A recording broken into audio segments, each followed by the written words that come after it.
places, but in many more places can be the center of the community action. And then between what we do in the Anganwadi, what we do with the families who are attached to the Anganwadi, particularly with the children and the mothers, and with what young people in the community can do to support the Anganwadi, our work is kind of around in this sphere. And to me, it looks like the challenge right now is how do you, even though people are not meeting face to face or not meeting as much face to face as they were, how do you still keep this Anganwadi and the community around it intact in terms of relationships, in terms of interactions. And then, of course, there will be a phase when things will start opening up. तो वो opening up हम smoothly कैसे करें and कैसे करें so that आने वाले दिनों में हमारा काम is even better than पहले जैसे था. And then there will be a phase in which we want Anganwadis to play the key role that they can play in the well-being of the community, in the well-being of the children, of the families, and of the mothers. And I know that from all the materials, I think the fact that we were able to share some of the learnings that have happened, some of the materials is a great idea. And so, I just want to welcome everyone. This is going to be an hour and a half of really good discussion and of both reflection of the experiences we've had. And hopefully we can put together a set of, Seema called them recommendations. I would call them desires and dreams and wishes of what we want this to be as we move forward into a time when things start becoming more normal, even if it's a new normal. And the absolutely critical role that this early childhood platform can play. Children, families, institutions. I'm saying Anganwadi, but wherever early childhood development and education plays out, all of those places will be the critical places from which to rebuild our communities and our children's lives. So back to you, Seema, and we look forward to a wonderful discussion going ahead. Thank you so much, Rukmini, for the introduction to this session today. And of course, you rightly, absolutely pointed out that how fundamental the role of a Anganwadi can be within a community, and also that how important it is to use the lever of the early childhood development in terms of really, building communities as well as the children that are the key part of these communities. So I think you mentioned that the aspiration that how we go forward, and I think as we now start our discussion, we'll like to open the discussion with a few organizations, and I know that we have shared some of these information also through the email Shivani has shared, but we thought that it would be nice to just have a few organizations talk about how they have been working through the lockdown, and to ensure that the learning continues to reach the children. Also, what have been the challenges, and how have those challenges being overcome as well, because those challenges themselves could probably have opportunities as well. So maybe we have a few interventions, and I would like to start with Sonali from Sesame Workshop, and maybe take a couple of minutes, Sonali, to share your work, please. Over to you, Sonali. Thank you so much, Seema, and again, thanks, Rukmini, to setting the context for this afternoon call, and taking a sort of a page from what you just said. Honestly, and we were discussing this in office as well, I have never seen a more collaborative environment coming together. Partnerships that used to take a year to gel, conversations that happened over several cups of coffee, now over few calls are being cemented. So I think we are recognizing our own potential to move fast and also be more conscious of the criticality of our actions as we take them now. So I think just to take a moment and really recognize, and I think I'm really being appreciative that I've never seen us being more collaborative and more firmer partnerships coming together. And that's been the reason why actually Sesame has also been able to move forward and in what we have been doing since the lockdown. The first few weeks of our lockdown found ourselves in pretty much a disarray. We were trying to get our act together. But what transpired after this, and one of our, and I'm just going to put out the strategy as well, and what enabled us. One of our strategy, as we were, as you know, we found that we were all in lockdown, is to reach maximum children in any way we could. So we of course went, because we do have video content extensively. Gully Gully Sim Sim is our show. So we started, first thing is renegotiating with all the governments as well as Doordarshan to really run the show, because you know, the first, I still remember reading this Brookings Institute article that in a stage where there is a digital divide, TV and radio will be the way to reach especially those who don't have access. And in this case, children, further the age group that we serve between 3 to 8, even if there is a device at home, they may not have access to that device. So TV becomes a way to reach this group. So that has been fairly successful for us. Doordarshan restarted playing Gully Gully Sim Sim, the national broadcaster, 7 days a week.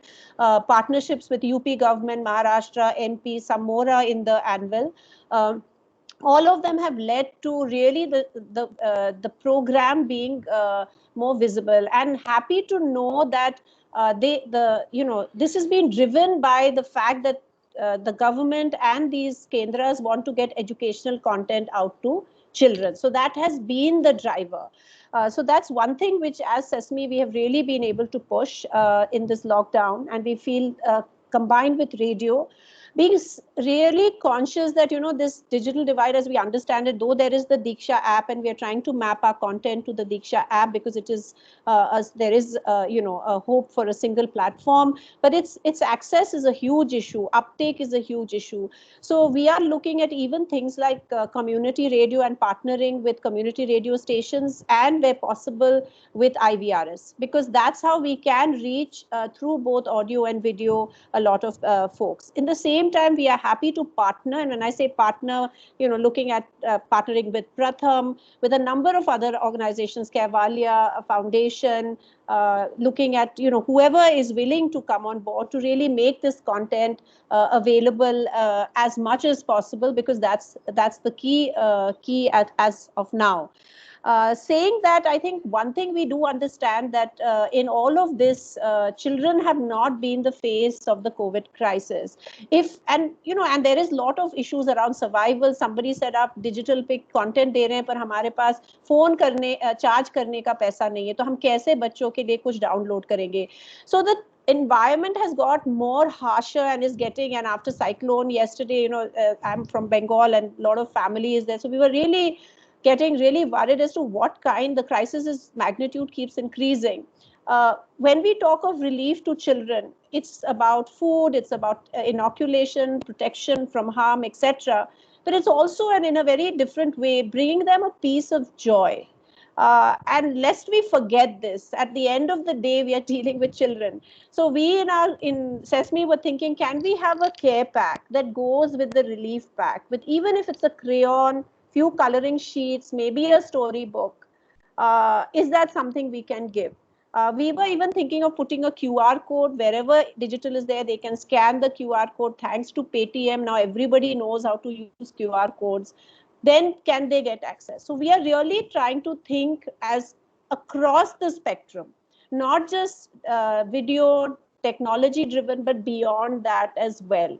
How ultimately can you continue learning? And one of the feedbacks, and I'll conclude soon, that's coming back is that the environment is very stressful.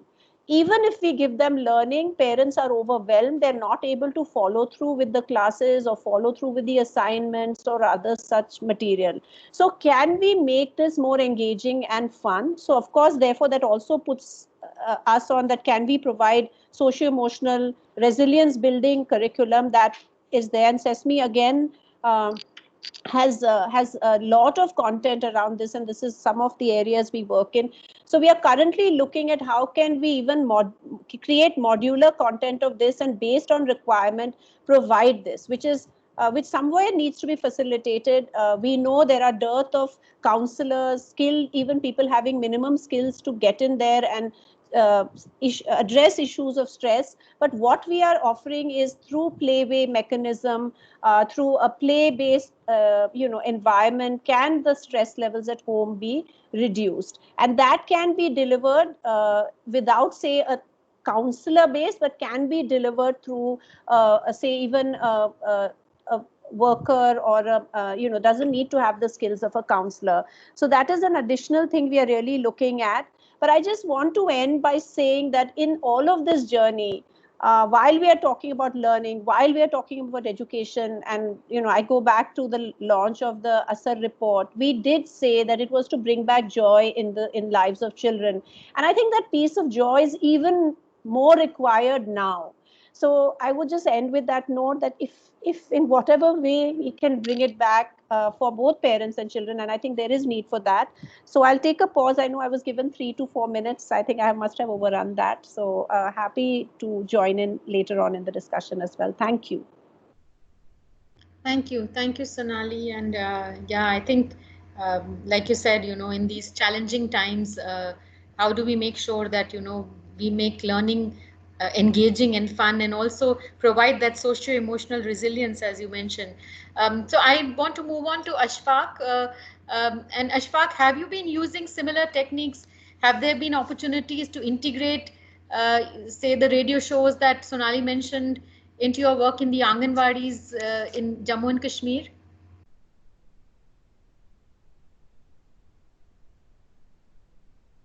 You're on mute, Ashfaq. Please unmute.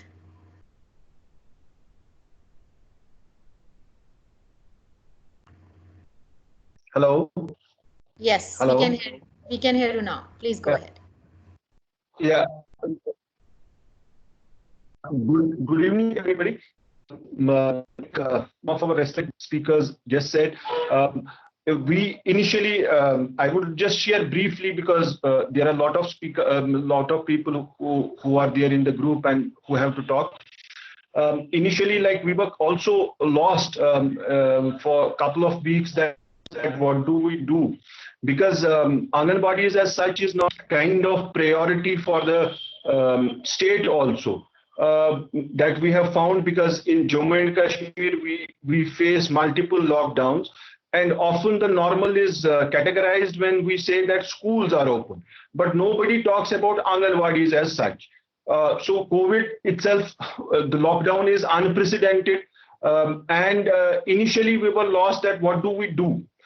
So having our meager resources, we thought that let us connect with the parents and see how many of them do have smartphones and how many of them do have basic phones. So I'm talking about 3 districts of Jammu and Kashmir. We are working with support of CIFF in Ramban, and then we are working in Baramulla, and then with CRY support we are working with in the Bandipora district. So in all these 3 districts, we are piloting an outreach through WhatsApp groups and telephonically reaching the parents who have basic phones. So the pilot has been very successful. We have been able to reach almost 700 parents through these telephonic calls and videos. And the content we share, we are making our own local content about the sessions, that how do they create daily routine of the children, how will it help, and we have not done any assessment as such as of now, but the testimonials of parents are there that say that it has really helped them in engaging their children, and parents do want us to share more videos, share more details. They call our team members. At the same time, we also have to see that this approach also has its limitations, but our observation is that what can be done in a larger to have a larger outreach, and we think that radio in such areas, because in our place the terrain is also hilly in many areas, and we also don't have access to 4G network. So we we think that radio, and as speaker said about the TV programming, because this has access, people have access to these. But as of now, we are not trying this, but we are open to, if organizations have already there is huge list of resource material ready, so we are open to use that in future. But I think the key would be like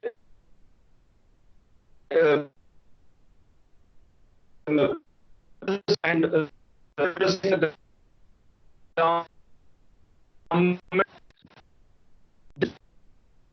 this is not the first we are facing a lot of having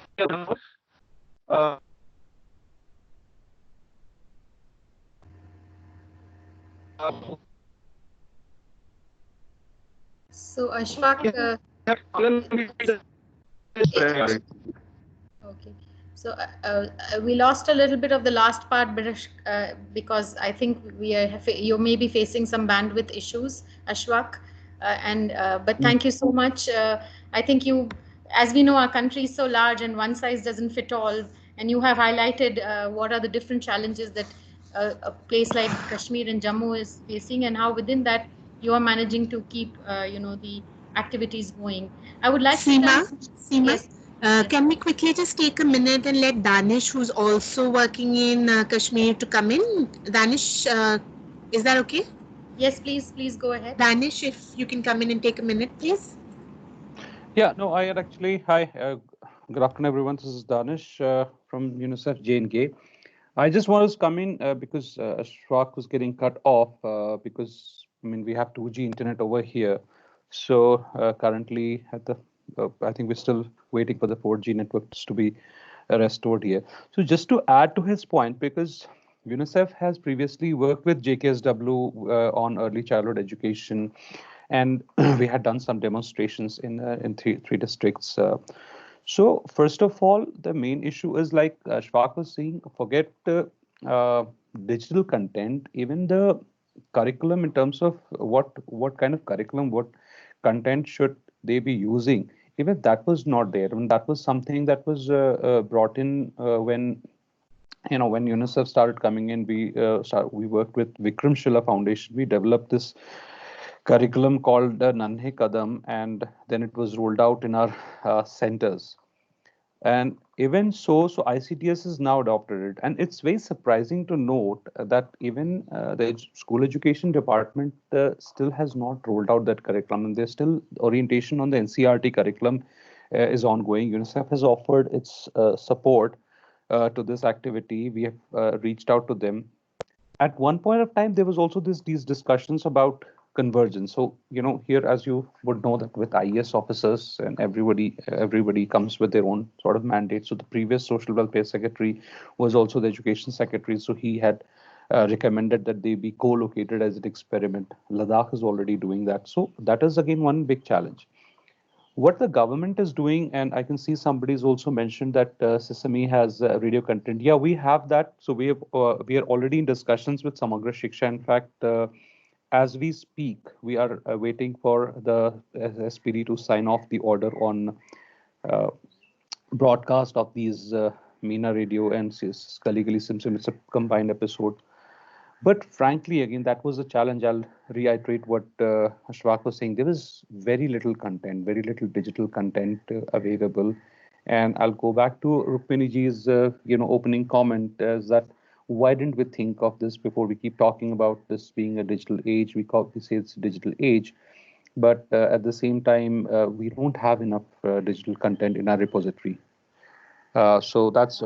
And as far as the department is concerned, yes, they are using all means, reaching the last mile. In fact, we had also suggested that we had these activity cards as part of the Nanhe Kadam, which we could possibly give it to them. They are distributing midday meals, dry rations, midday meals. They could just take those activity sheets, give them have them home delivered with the midday meals. But the education department is actually using television, radio, and other means to reach out to children. The last thing which I'd like to add is my concern here is that a lot of online learning is happening. Now we just have to figure out how to monitor that and we also need to see how. As of yesterday, the Kashmir division, the school education department, the directorate had announced that they're reaching 250,000 children. My concern is it's okay if you're reaching 250,000 children, but are we assessing them? Is the learning that has been reaching out to them, is it being assessed? What kind of online assessments are you using to gauge whether they're actually learning? That's all. I'll stop here, and then probably if there's any questions, I'll be happy to answer that. Thanks. Thank you. That's very helpful, and I think already in the chat box I can notice a lot of people offering,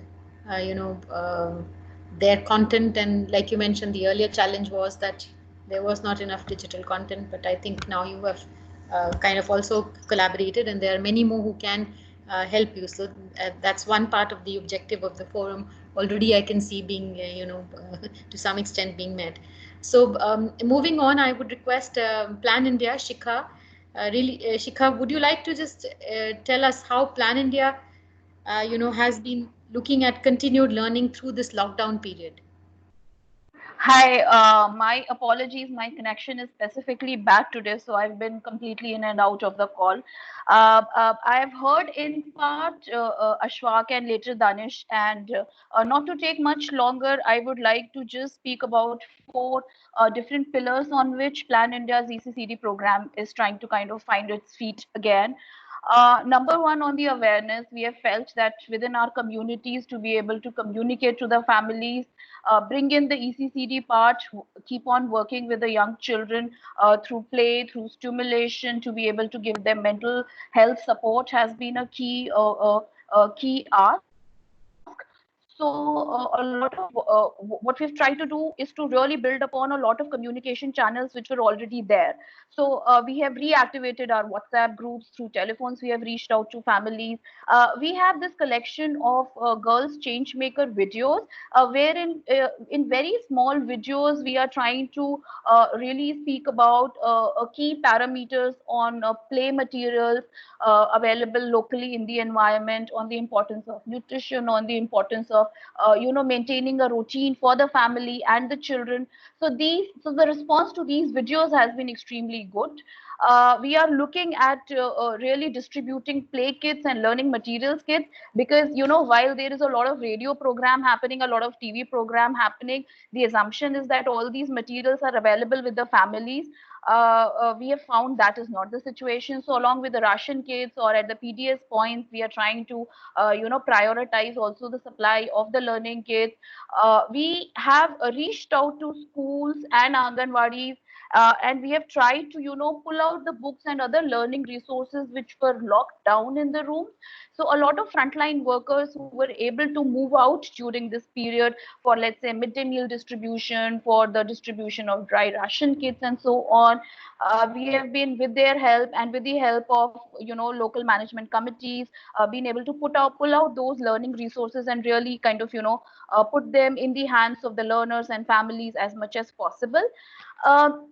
One thing that we've really sort of learned during this time is the importance of mental health support to the families, to the guardians, to the Anganwadi workers who can really cater to the requirements of the children. So that is something we are really trying to prioritize, and the emphasis of use of local material and local resources for being able to engage with children even in these times, because that engagement also is a form of mental support. So yeah, in a nutshell, this. Thank you, Shikha. I think similar to what you have mentioned in terms of the learning material kits, etc., being made available to children. Ashwini, how has Gram? Sorry, Shivani, if I can come in, If you will excuse me, because I see a very important question from Sonali ji. Sonali ji, thank you for the question. Now, out of the 35 partners that we are working with, at least 20 to 25 are reporting that they are able to reach out in the communities with the learning kits and the books. The emphasis really is not to set up a parallel system, because we all know that is not going to work out very well in the given scenario. But one constant feedback that we are getting from our partners is that there's always something going in and something going out of the houses. If we can layer our learning kits distribution along with those entry and exit points, I think that is working very well for us. So definitely PDS system. In most of the villages, there is a distribution point where one member of the family is going to collect some dry rations. We have our people over there distributing learning kits and school books and Anganwadi story books and play materials over there. Number two, there is survey points where some health workers are going for some survey activities within the homes. Another thing where we have found this to be very useful is so there are certain already formed adolescent groups which were there in the community and which are able to meet in the groups of 2 to 3. Again, those become as change makers and they are able to approach families. So really not one single solution that is working with all the communities, but just trying to explore what is going inside the houses and what is coming out, and really sort of layering our distribution with them. Sorry, this was a longer answer. Thank you. Thank you, Shikha. Just to mention that it may be good to, answer questions right at the end of the session, because we can take all the, interventions from the speakers and then maybe take questions. And Shivani is keeping track of the questions so that we don't lose them out. So anyway, thank you. And I want to move on to, Ashwini. Ashwini, how is Gram Mangal addressing these challenges? And again, to the question of how have you been able to ensure that the material reaches children? Any thoughts from you, please? Yes, thank you. Wonderful discussion going so far, and I'm learning quite a lot. So Gram Mangal has been working with UNICEF on this responsive caregiving project with 900 Anganwadis in a tribal belt called as Palghar district and Pune. So we have been in touch with the Anganwadi parents for the last whole year, conducting parent meetings with the help of Anganwadi workers. And the whole essence of those 12 to 16 sessions that we delivered was to help parents to understand how to use simple household materials to engage their children and how it helped their development. So the bond that was developed for the last whole year actually came in so handy when this lockdown period started, because we were anyways established our communication channels through WhatsApp groups with Anganwadi workers and supervisors. But when we learned that we will have to move on to creating a package for home learning, it was easy for us because the ICDS was very, very cooperative. Then they also were creating WhatsApp groups of 0 to 6 children and adolescent girls all together. But they allowed us to separate the groups for 0 to 6 children. And then with the help of Anganwadi workers, our aim was to reach out to people who had that technology access. They had the phones, but how many of them had feature phones and how many had the smartphone? How many of them had only a radio set, especially in Palghar, and only a TV set was our challenge. So we decided that we would align our package to the ICDS monthly calendar that was prepared by UNICEF. So everything was synced together, and it was easier for us to deliver, to understand how much time can a parent would feel maybe stress-free to play with the child in this lockdown condition, and what would the parent require as help. So the activity cards were created in the WhatsApp post format, where they could hear the activity, they could see the activity video, and they could also sing a song related to the activity. So we're trying to use only one activity in 3 formats to suit all kinds of parents. And this has been a great learning because initially the Anganwadi workers were also stressed about how to deliver this.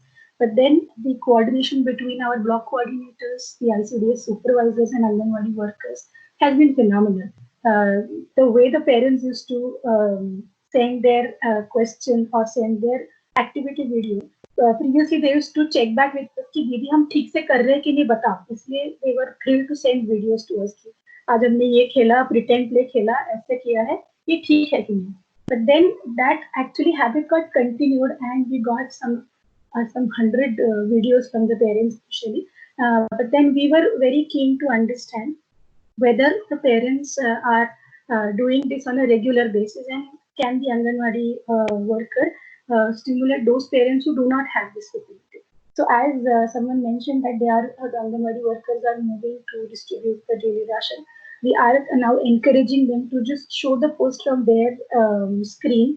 It just shows that the activity is in a picture format. So even those who do not have the technology solution, the Anganwadi worker is motivated to just ask one question, "Aaj khela ki nahi khela?" Because that is how the next session in Anganwadi parent meeting will begin. And things are picking up, but we are also learning that we would definitely require this kind of support even after lockdown is over, because technology has been phenomenal to support our worker, the frontline worker, the SOD supervisor, because they had exactly the package they could, they were assured that they could give it to the parents of 0 to 6 children. And there the technology has been a great boon. And then it has been very helpful for us to understand the parent trends. Sunisha has absolutely shown the ICDS calendar here in the chat box. And we are learning a lot from the responses of parents, and getting a feel that parents are liking it to have a support of just 5 to 7 to 8 minute activity engagement, and then spend that time meaningfully with the children. And it has been a great bonding. And I would like to say that whatever was invested previously, the personal talk, communication channel, has helped us to deliver this package online. That's all, Suman. Thank you, Ashwini. Great to hear, how the transition has happened, and also how, the human connect and the relationships, what an important point relationships play in any kind of transition that you're trying to encourage people, the behavior change you're trying to encourage people to adopt. So thank you so much. I would now want to request Chavi from Mobile Crush. Chavi, in addition to all that has been said, the initiatives we heard, would you like to highlight any additional initiatives and learnings from your side, and what Mobile Crush has been? Yeah, sure. Sure. Thank you, CIF, Shivani, and Seema, and good afternoon, everyone. Just briefly, the challenges we faced and what are the strategies that we are adopting. We started with, of course, supplying ration to the family, because that was the first survival need that we realized. Approximately 21,000 families were ensuring supply of ration. And then by second week of April, we started rolling out our education, the early childhood education program, where we did first we did a survey, and we'd work with migrant laborers essentially, and 30% of them didn't have smartphones. So that means, the sending videos was a challenge. And we started adapting our curriculum into smaller audios, which could be easily sent, or through the calls, we would make the activities, we would have very small 5 to 10 minute calls with the family, with the parent, either father or mother, giving the activity very structured. If it is about myself, my family, that week, only that activity we would go. And we realized that it was a real-time adaptability of the whole module, because whatever the parents were giving us and telling us, like there was a lot of stress, like someone spoke about mental health, that came as a very big challenge. There was children were facing a lot of fear about corona, parents were stressed out, mothers were feeling very stuck at home, very overwhelmed. So psychosocial support came also along with the stimulation activities that we rolled out. So that was something we did, and we are still going on with that phase, and we have added more things to our curriculum, because emotional protection becomes very important, because we realize parents are using not appropriate means for disciplining. It is difficult for them.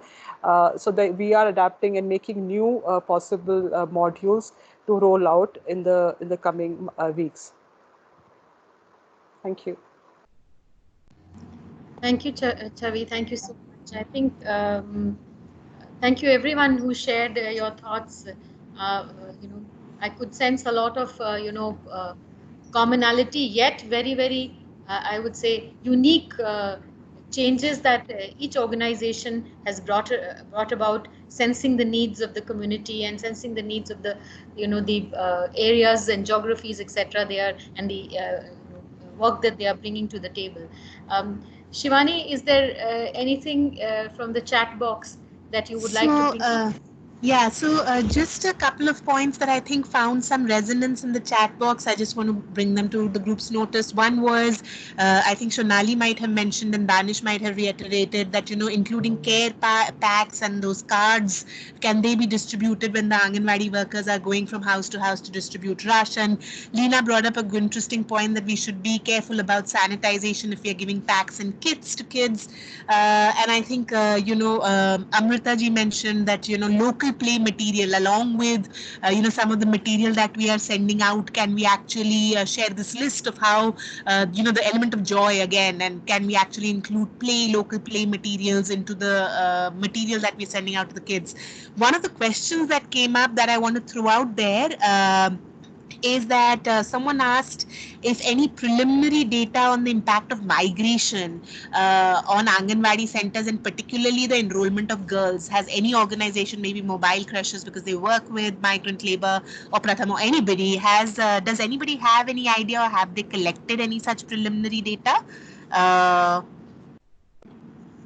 So we are in the process. We should get the report. I'll share the report with you.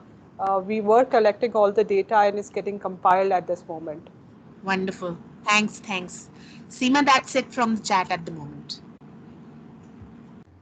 Thank you, Shivani, and thank you, everyone. Now, we want to move on to the next part of our conversation and discussions. Like I said, everyone has innovated, tweaked interventions, and created more resources, useful resources, and there's a huge bank now, which many of you have shared in the chat box. The next part of the conversation, we'll really like to, understand and maybe learn from all of you that how do we continue capitalizing on these resources, these innovations, these new ways of working that we have developed even after this lockdown ends, and also what are some of the other opportunities we see emerging from this period of lockdown, where we had no way of going out and doing our work. So this is the next part of the intervention, and to get us started on this, I will call on Chitranjan from CLR to take a few minutes to actually talk about any opportunities that he may be envisaging. Chitranjan, over to you, please. Thank you. I think it's been really heartwarming to hear the many people who've talked about what they've done, and I think one big thing which several people mentioned, which has emerged from all this, is the fact that actually we can work together. A lot of us can work together, and we can share insights, we can share materials, we can share understanding, and so on. And I think in many ways, it's early days, but I think in many ways that my hope is that we will take that away as a long-term takeaway from all this stuff. That's one important piece. But I think there are longer-term questions that COVID has raised for all of us, which have social, political,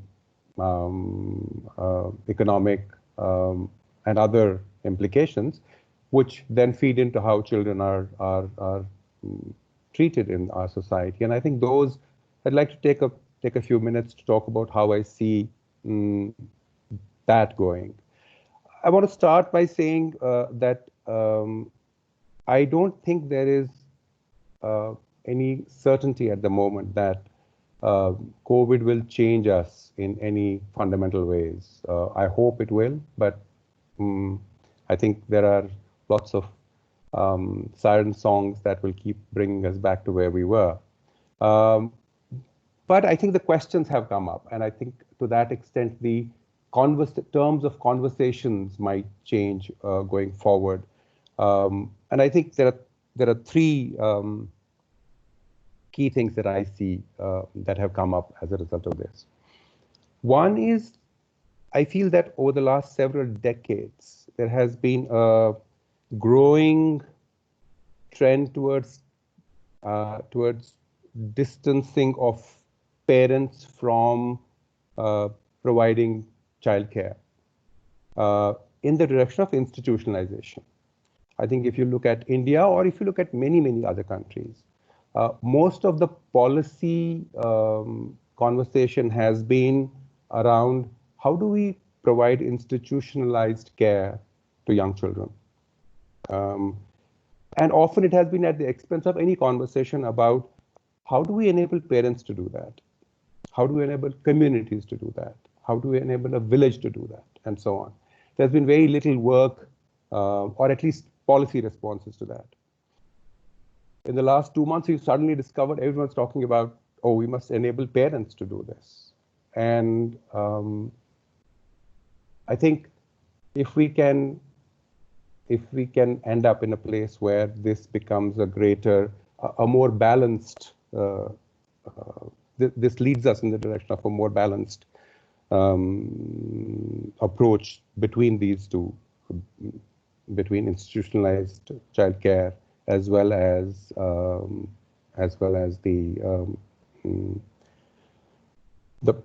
responsibility and the joy that parents and the communities can feel by doing. I think that's an important one, important hope in some sense going forward that we can do that.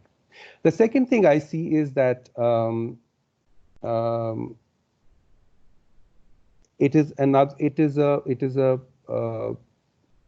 it offers us the opportunity essentially to reverse the alienation of children from nurturing care as a result of urbanization. We talked about institutionalization.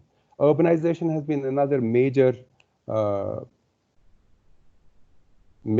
impact on children receiving good care. I think in the conditions that they live, the migrant communities we've talked about, but even non-migrants, we know that children are not well cared for in most urban communities where there are lots of challenges of livelihoods, of space, we work in a lot of urban Anganwadis as well as in rural Anganwadis. There is no comparison between the kind of care that children can receive in rural areas compared to the urban areas. So urbanization has been a big negative in many ways for good quality nurturing care for children. And suddenly we are now discovering perhaps that there may be something to be said about the value of urbanization on the negative side as well. I mean, we've been running in one direction as far as urbanization is concerned, talking about it as inevitable, talking about it as desirable, talking about it as something that adds to the quality of the society, etc., etc. And I'm hoping that we can actually, as a result of what's happened here, we can actually step back and ask if these are as unmitigated and unmixed blessings as we have been taught to believe they are, as far as the society is concerned, but certainly in this case specifically with respect to children. So that's the second thing that I think we might take away from this, I hope. The third thing is, again, I'm talking about now the alienation of children from nurturing care as a result of globalization. We've developed essentially what I would call a large-scale survival experiment over the last 40 or 50 years, where we have basically run in one direction, which is going away from diversity towards uniformity in all kinds of social structures, economic structures, etc., etc. And we are now discovering that old story, which we had always known about, which was, well, even evolution of life depends on the presence of diversity. And when you take away diversity, when you remove diversity, when you make it difficult for diversity to continue, to remain existent, then you create risks that will come and bite you at some point in time. And that it has done it this time. I hope we'll take away what it is telling us about how to structure our economies, how to ensure that inequalities which affect children in such fundamental and deep ways can be addressed in more sensible ways by the economy. I hope it can help us to look at how we measure economic well-being. What is the value of a woman's contribution to the society, childcare, homemaking, and so on and so forth. If we can begin to think about it, if we can begin to change the terms of conversation around those questions, we might actually find that children begin to receive the kind of care, the nurturing care that they deserve. So I think these are at least three areas that I see in which the conversations ought to change, and if I think it's possible that they won't.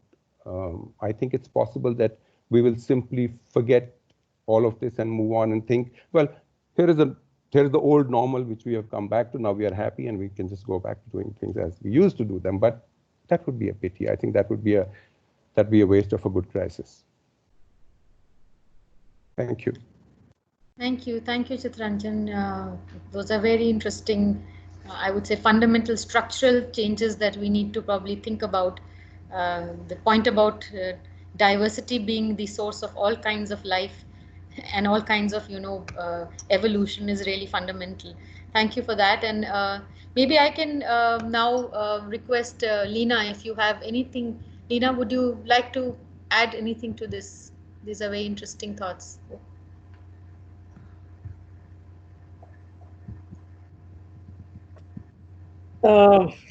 I'm in such exalted company that I just feel at a loss of words here. Can everybody hear me on this? Yes, we can. Yes, we can hear you quite well. Thank you. As we're going through this conversation, it just continues to amaze me as to how much how much innovative and grassroots oriented thinking that goes on amongst our peer group, especially everybody who's on this chat. It just continues to amaze me.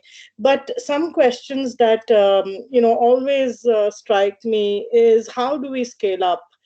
And that brings me to a thing that, how does this community come together and talk to the forces that be, in my mind, the MWCD or the DWCDs of the state? I think Gram Mangal talked about how they're collaborating, and then the scale just goes whoosh, 900 villages, 900 Anganwadis, and so on.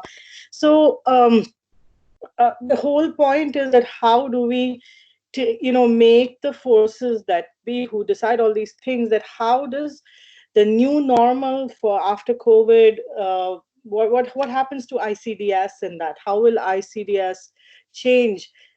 How can the children go back to those cramped Anganwadis? So is that NREGA thing going to go and build proper Anganwadis where they can be distancing amongst kids? Is that possible? With this entire migration, people coming back to the villages, are the villages able to cope with the capacity change that we are looking at? It could be in terms of Anganwadi capacity, it could be in terms of THR, it could be in terms of, everything, where all these women are now there. How is WCD reacting to this entire thing, and how are we able to reach to WCD to ask them to react to this in a particular way? Is that happening amongst our community? That's a question that I would like to, just pose.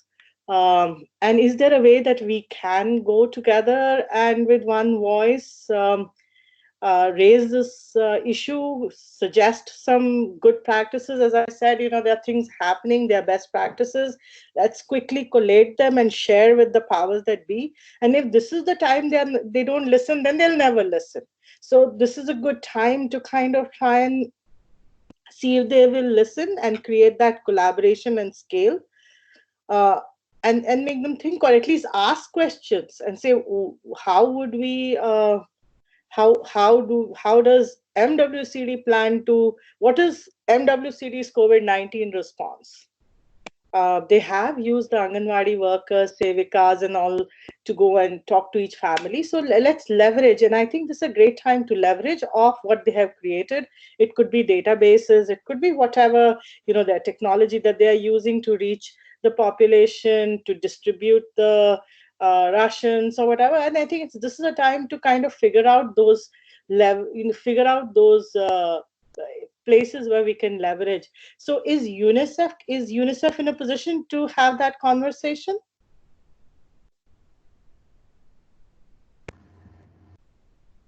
So I don't know if UNICEF would like to respond. Yes, Sunisha, please come in. Thank you so much for having me join this conversation today. I'll just put on my camera. Okay.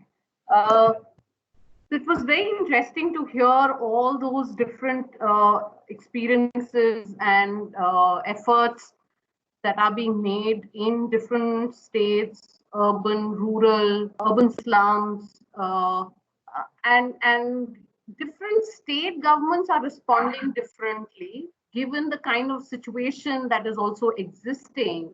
So far, since the guidelines from the Ministry of Home Affairs and MOHFW has been about Anganwadi centers not being functional and therefore no service delivery to be done from the center itself, I think there is a wait and watch that's happening on how and when the services will be resumed. And the sense is that, like how some states have just about begun with the immunization, which was not being carried out for a long, long time and was becoming a cause of concern for both parents and others, that children were going to miss out on very important immunization dosage. That has been initiated.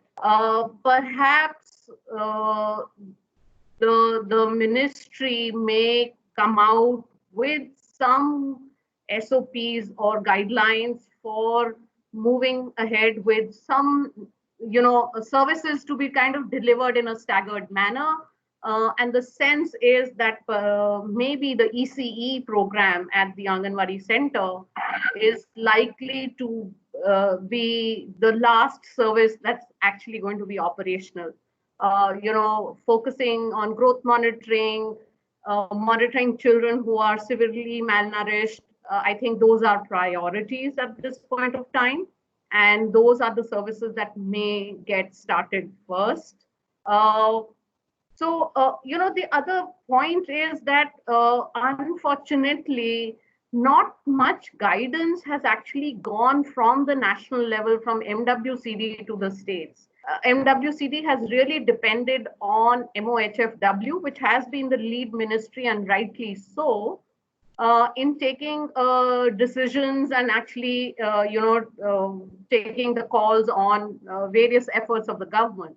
And if you all remember, I think state governments in their own leadership actually started to close down the Anganwadi centers on their own.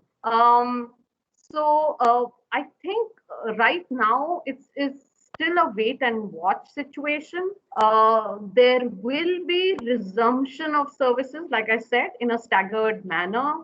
And perhaps the preschool kids will be the last to come in to the Anganwadi centers. Somebody raised this point about poor infrastructure and many Anganwadi centers still not having dedicated space. And I think that's where perhaps we may want to kind of pitch in and say, what are the kind of guidelines that MWCD is going to be providing to Anganwadi centers in terms of their SOPs for reopening up the centers and restarting services. Like for school education, people are discussing what would be the guidelines for reopening of schools. I think similar guidelines would be required for Anganwadi centers as well. And that's something to think about and discuss as to what are we going to say. Social distancing, so there are 20 children coming to an Anganwadi center, and if everybody has to maintain that 6 gaz ki duri, then can all children attend the Anganwadi center every day? Are they going to attend it every alternate day? How will the Anganwadi worker transact the curriculum? And as all of us have looked at, parents are going to be the first responders. And therefore, how are we going to continue to support parents given the fact that there is an economic crisis? Parents are stressed, there's too much of anxiety, fear.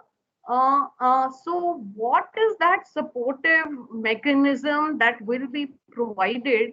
I think there are lots of questions than answers. And I think collectively, maybe we could come together and put some thoughts together on these. That's what I have to share here. Thank you so much. Over. Thank you, Sunisha. We will, we will take some of these points. I think they are good points, and also what Leena mentioned. I think there's definitely role for all of us, and CII and the foundation, CII Foundation, happy to play that umbrella, kind of role to take. I think one, the best practices that we heard today, and two, SOPs, and three, also maybe what are the structural changes and the policy reforms. So I think maybe in 3 buckets, but let's continue and hear more. I know a few people are wanting to add some things. I request them to please type in your remarks and we'll come to that. I want to bring in Kamal from Save the Children. I think Save the Children has declared its commitment to early learning as the centenary commitment. So Kamal, what's your take on the opportunities that we are being presented with, and how should we really take these forward? Thank you so much. And Sunisha has beautifully segued what I'm going to segue into the same thing, where what I'm going to talk about. So at the Save the Children, we rather looked at lockdown as an opportunity to look within ourselves, to look within our resources, and also to develop new resources. And this was done in a very sequential and effective way. The learning has been that we started telecalling our community members and parents, and then we started calling what is your child doing at home, and how the time has what kind of time are you spending with them, or what are you doing. So what happened is we got to know about the routine kind of a thing for children, and based on that we started working in 6 states on a pilot basis. With the support of our field staff, we started developing small videos and started sharing with the parents. And it so happened, it's so beautifully, because one of the videos which you have shared with others, it's a video of a parent from Jharkhand who started replicating or using those activities at home. So this was like, okay, we gave input and we have an evidence to talk about. And on the basis of that, we started developing a curriculum, because I think we all understand that lockdown of this kind may end, but there will be something like lockdown.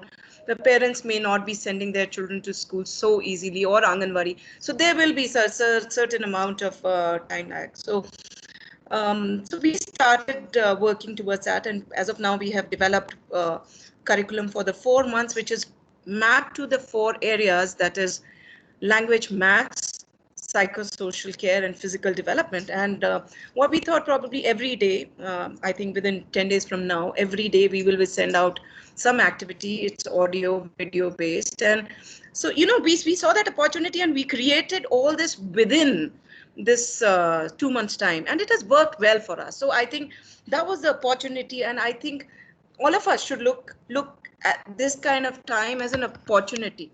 Another take for us was that we started looking at early learning during lockdown and post-lockdown phase.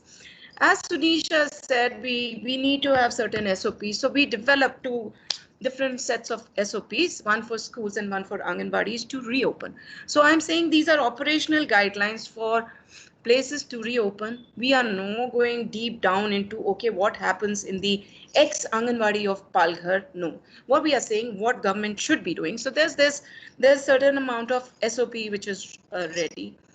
Another learning from our past humanitarian response has been that, you know, after every emergency, there's a lot of dropping out of children from the system. So I think that's something which we have, taken seriously. And at global level, and that too at India level, we have started, working on something called Back to Learn campaign. I think that's something which, all the organization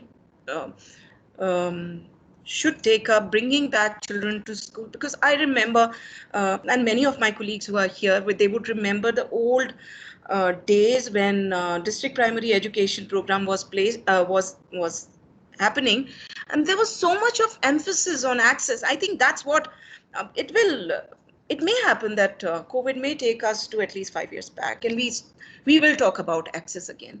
So I think something like this, and the psychosocial care, which needs to be center of our all kind of work, because that's what is required. Not psychosocial care not only for the child, but for family as well as for the workers and helpers, for the system in general. So I think that's something which we should be taking collectively sometime or the other.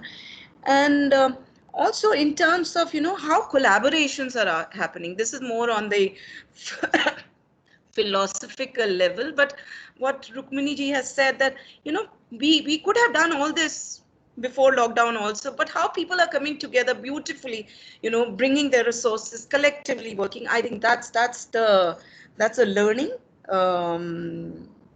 for all of us. I think that's it from my side. Thank you. Thank you so much, Kamal. Thank you. That's very, very useful. I think, like I said, we have really looked at, if I may say, 3 buckets of, ideas and work. The first one really was about,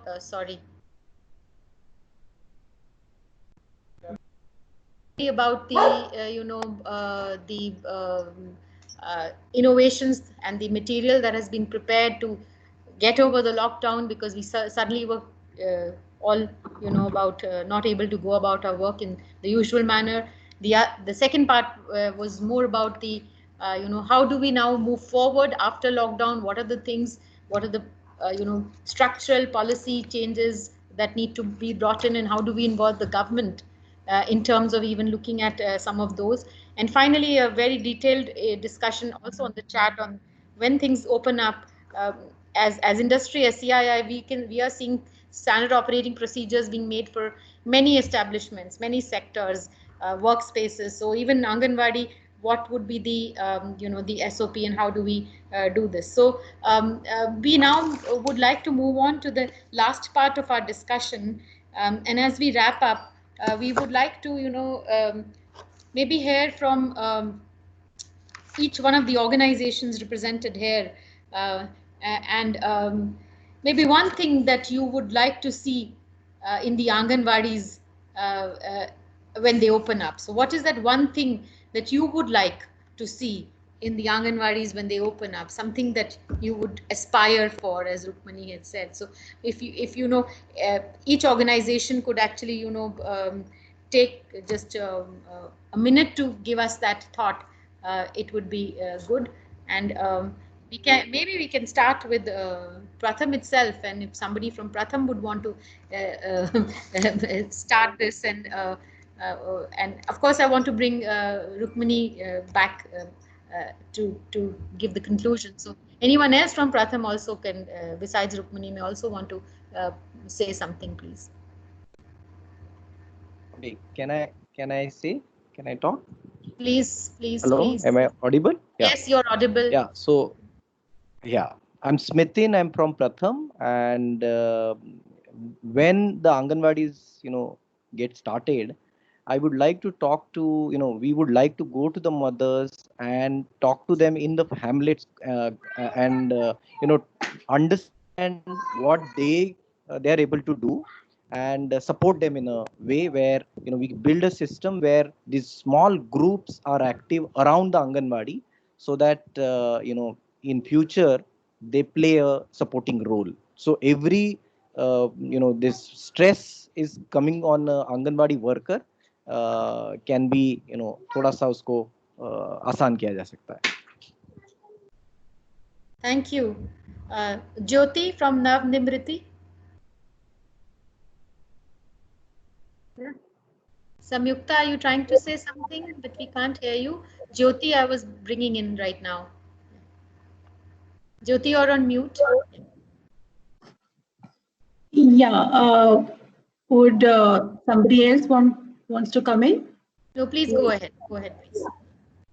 So, yeah, I mean, I think this session has been quite, I mean, it's, has made us think, all the ideas and all the problems and challenges that we were kind of discussing and, kind of going through. I think it has given us an idea about how to kind of reflect back, and then probably this collaboration could help us to give, further ideas how to move forward. The kind of situation where we are in, there are a lot of uncertainties in terms of even going to the projects that we were part of, So, there are challenges that we do not know whether how many of these projects are going to sustain, and will move forward. So there are a lot of questions being asked, when children don't come to Anganwadis, how are these, initiatives going to help? So, there are many, the current problems that we all have to probably come together and kind of, provide some sort of answers to collaboratively. So that's what I find, it's been quite useful. If you look at, we look at ourselves, and, when we work in Anganwadis, we work in primary school, middle school level, maths and science, and languages, and other areas, and at community level as well. So when we look at this entire education, as an overall area where we have to, contribute and do something at this point in time, we really feel that community-based intervention or community level, support would be something very useful in creating some, impact or change. So we don't know about schools. We don't know about, other sources that really would come and support and help. But if you could really get into the communities and see the community becoming active in the process of providing any support that we want to, will be a very great thing. So that's something that we are looking forward to activate some, mechanism there. Thank you, Jyoti. I think Samyukta wanted to come in from Pratham to add to what was being said. And Samyukta, as you speak, I just want to let everybody know that we are trying to get one thing that you would like to see in the Anganwadis when they open up. Over to you, Samyukta. Yeah, I hope you can hear me. Yes. Okay, thank you. Thank you for giving me the opportunity. I want to say two things, and I'll keep it very quick. I think that, unlike other countries, the population below 5 in India is more than 15%. And I think in that sense, the response to COVID when it comes to young children has been very muted. So I think we really need to up the antenna there to share what is actually, possible. When things open up, I think there are going to be phases of lockdown. There'll be partial, there may be full, we may be able to enter communities, we may not. And so I think we need to strengthen the hands of the volunteers, the mothers in the community, so that they can actually support each other, even though we may not be able to physically reach them. And I think thirdly, I feel like there needs to be a big celebration of, the bringing that joy back, as someone mentioned, of having been through this, maybe whether it's through a hand washing campaign or anything else. I think that is something we should focus on. And the fact that fathers have been involved during this period of lockdown in the teaching learning of children, to try to ensure that we keep that going.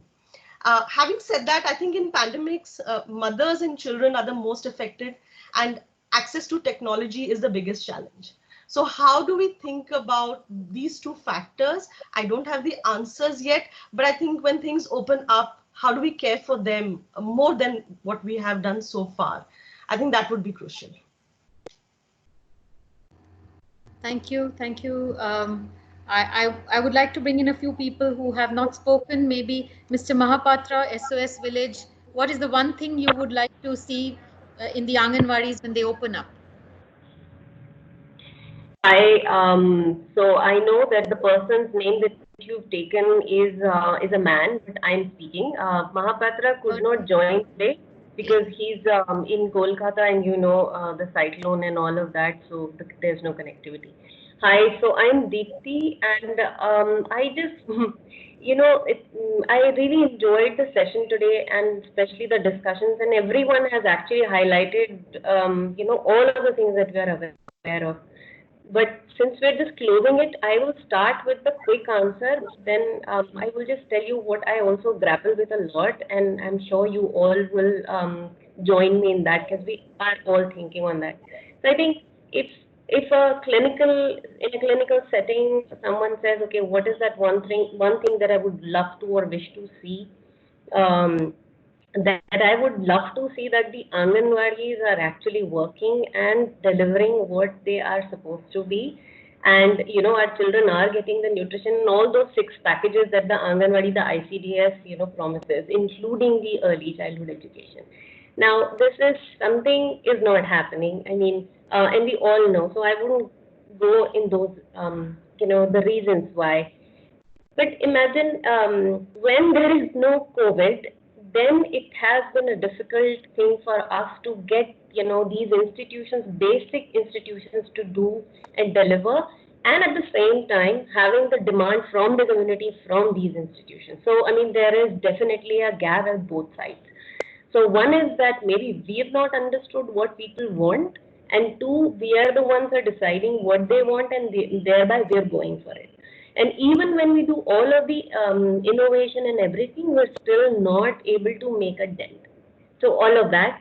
And then what I see from my organization, if I don't bring in all of these personal things, the way I reflect on the development work as a whole, and also quite resonating with what Chittaranjan had said, I mean, we think about it, but we don't have any solutions for it. So if I look at from my organization, I think we work a lot with children, and children who are actually not visible on the agenda anywhere.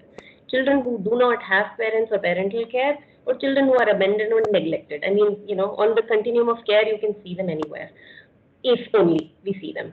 And so what is one thing which is very, very common in any of these settings, and it resonates also with the children who after COVID or even during COVID, is actually the trauma, is the anxiety. So in that scenario, when the parents are also anxious, and some of you have also brought out that the first thing I would like to have is my stomach to be filled with food. So first I want my basic needs to be met, and then maybe I will be thinking about something else. So within that, we've been able to do a couple of things. Of course, making sure that the people have basic needs met, and then engaging the children with something, and also with their parents, because there is a fair amount of stress.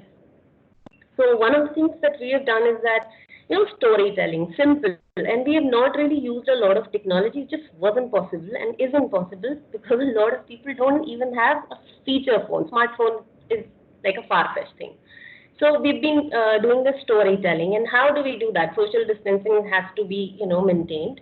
And of course, my colleague Abhishek can clarify more on that. Simple worksheets that our tutors have prepared, and for little children also drawings and things like that. I mean, learning can happen in a various forms. So that is one piece. The other that we have specialized in-house is the preparatory curriculum. And in that, of course, there is a more engagement one-on-one which is needed. And those are little things that we have transferred within our field, the animators, and these animators are not working just because of COVID, before that also when they were interacting with the mothers.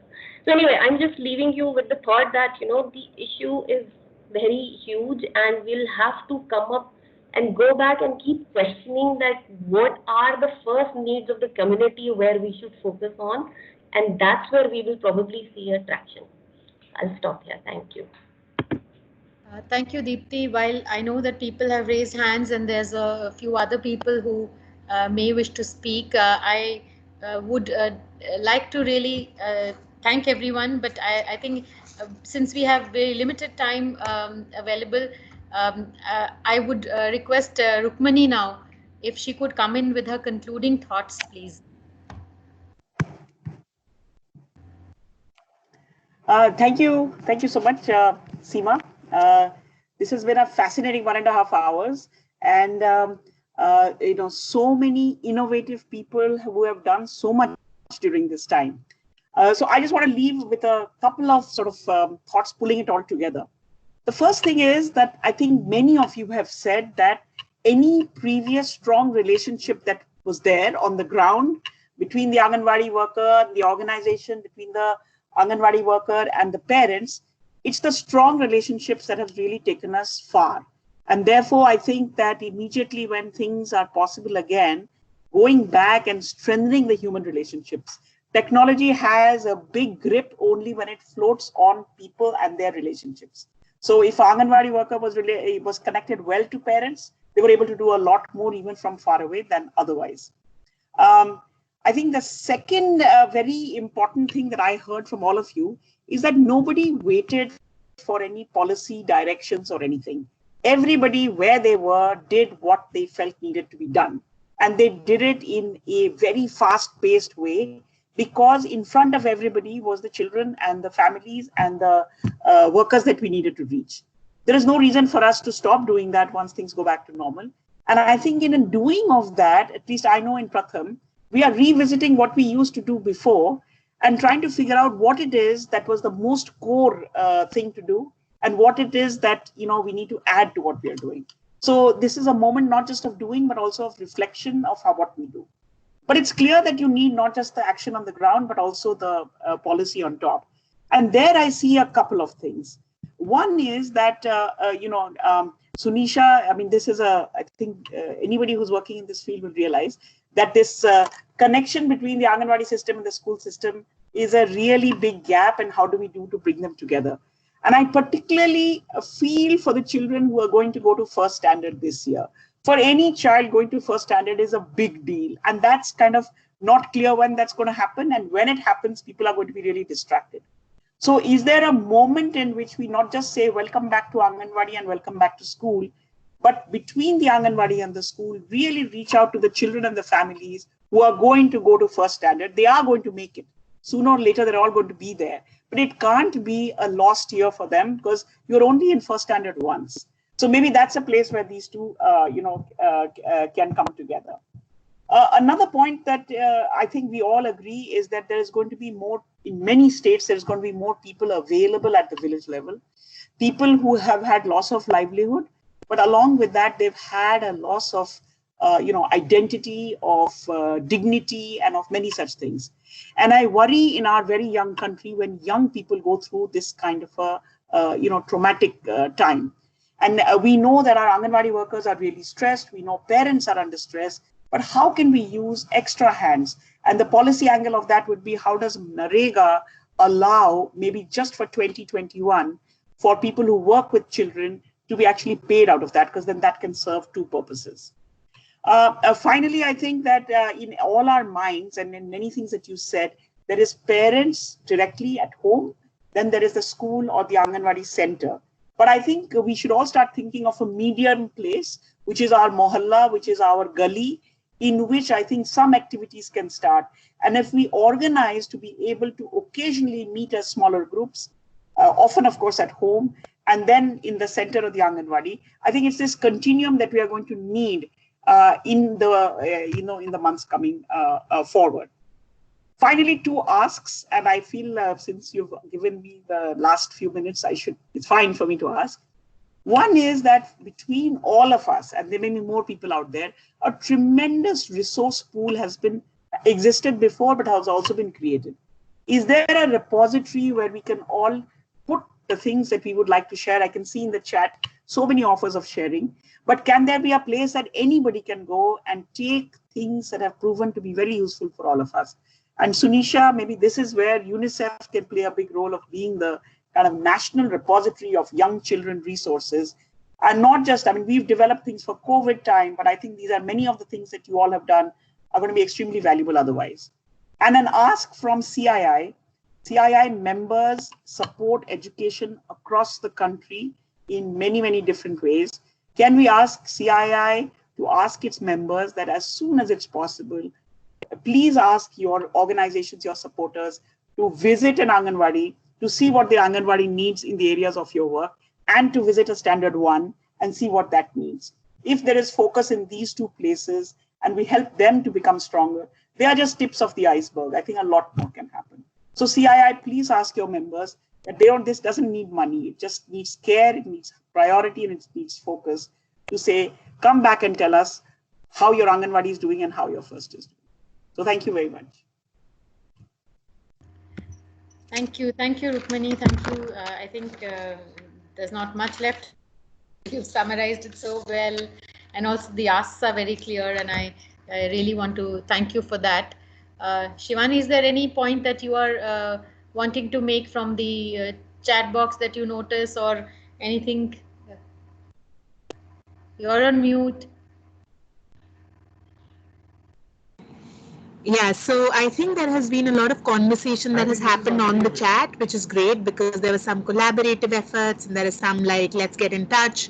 So I just want to take this opportunity to say that we are so glad all of you came, and now we have all your email IDs. So we intend to keep this conversation going, and hopefully we'll be able to, work on the asks as well as the lists that have been sort of, coming out as to what do we want to see when the Anganwadis open up.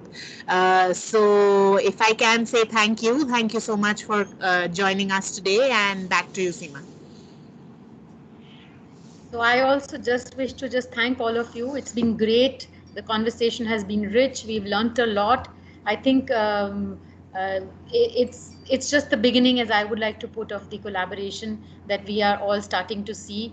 And we love to have you reach back to us if you would have any ideas and thoughts on something that you particularly would like us to take back. And of course, we will work on the asks that have been also put out, and we'll work with all of you to take this forward. So thank you once again for your time. Much appreciated. Thank you. A brief note, I think we will be circulating on this meeting.